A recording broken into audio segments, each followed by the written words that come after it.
आज जो लोग उलट पुलट बोल रहे हैं उन्होंने सराहा था। पार्लियामेंट डिबेट देख लीजिए। मैंने कानून बनाकर, नियम बना करके 20,000 को 2,500 कर दिया। क्यों? क्योंकि मैं नहीं चाहता था कि ये कैश वाला कारोबार चले। इलेक्टोरल बॉन्ड न होते तो किस व्यवस्था में ताकत है वो ढूंढ के निकालते कि पैसा कहां से आया और कहां गया।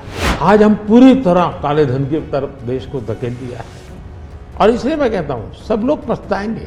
जब बात बस ईमानदारी से सोचेंगे सब लोग पछताएंगे कि ये जो 16 कंपनियों ने बॉन्ड खरीदा उसमें से 37 पैसा अमाउंट बीजेपी को डोनेशन में मिली। 37 63% बीजेपी के विरोधी पार्टियों को मिली। 63% पैसा विपक्ष के पास जाए और आप आरोप हम पर लगाएं। इलेक्टोरल बॉन्ड्स के बारे में राहुल गांधी जो हैं वो हर भाषण में कहते हैं और विपक्ष के नेता भी कहते हैं कि इसमें धांधली हुई है।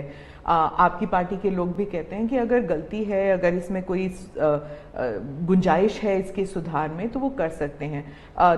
क्या ये गलत फैसला था इलेक्टोरल बॉन्ड्स का? पहली बात है कि हमारे देश में लंबे अरसे से चर्चा चली है कि चुनावों में काला धन एक बहुत बड़ा खतरनाक खेल हो रहा है। देश के चुनावों को काले धन से मुक्ति मिले इसके लिए कुछ करना चाहिए। चर्चा लंबे समय से चल रही है। चुनाव में खर्च तो होता ही होता है, कोई इनकार नहीं कर सकता है। मेरी पार्टी भी करती है, सब पार्टियां करती है, कैंडिडेट भी करते हैं और पैसे लोगों से लेने पड़ते हैं, सब पार्टियां लेती हैं। मैं चाहता था कि हम कुछ कोशिश करें कि इस काले धन से हमारे चुनाव को कैसे मुक्ति मिले, ट्रांसपेरेंसी कैसे आए। एक प्रामाणिक पवित्र विचार मेरे मन में था। रास्ते खोज रहे थे, एक छोटा सा रास्ता मिला, वही पूर्ण है। वैसे हमने उस समय भी क्लेम नहीं किया था। पार्लियामेंट में डिबेट में सबने उसको सराहा भी था। आज जो लोग उलट पुलट बोल रहे हैं उन्होंने सराहा था। पार्लियामेंट डिबेट देख लीजिए। हमने कैसे कैसे काम किया, जैसे 1000 और 2000 के नोट खत्म कर दिए। चुनाव में वही बड़े बड़ी मात्रा में ट्रैवलिंग करते हैं। क्यों? कि ये काला धन खत्म हो। हमने सुप्रीम कोर्ट ने कहा था कि 20,000 रुपये तक पॉलिटिकल पार्टियां कैश ले सकती हैं। मैंने कानून बनाकर, नियम बना करके 20,000 को 2,500 कर दिया। क्यों? क्योंकि मैं नहीं चाहता था कि ये कैश वाला कारोबार चले। फिर मैंने कहा है कि इलेक्टोरल बॉन्ड कि जो पार्टी अपना सीक्रेसी मेंटेन करना चाहती है। होता था क्या, जैसे हम पहले बीजेपी में चेक से पैसा लेंगे तय किया तो सब व्यापारी लोग हमें आकर के कहें साहब हम चेक से दे ही नहीं सकते। हमने कहा क्यों नहीं दे सकते? बोले हम चेक से देंगे तो हमें लिखना पड़ेगा। हम लिखेंगे तो जो सरकार है वो देखेगी कि ये विपक्ष को इतना पैसा दिया तो हमें तो वो परेशान करेंगे। तो बोले हम तो पैसे देने के लिए तैयार है लेकिन चेक से नहीं देंगे। तो मुझे याद है हमारे 90 के दशक में जो चुनाव में हमको बड़ी दिक्कत आई थी, पैसे नहीं थे हमारे पास और हम नियम लगा के बैठे थे कि हम चेक से लेंगे। देने वाले देने को तैयार थे, चेक से देने की उनकी हिम्मत नहीं थी। तो ये सारी चीजों का मुझे पता था। तो मैंने कहा भाई, तो हमने कहा भाई ऐसा है, अब देखिए इलेक्टोरल बॉन्ड न होते तो किस व्यवस्था में ताकत है वो ढूंढ के निकालते कि पैसा कहां से आया और कहां गया।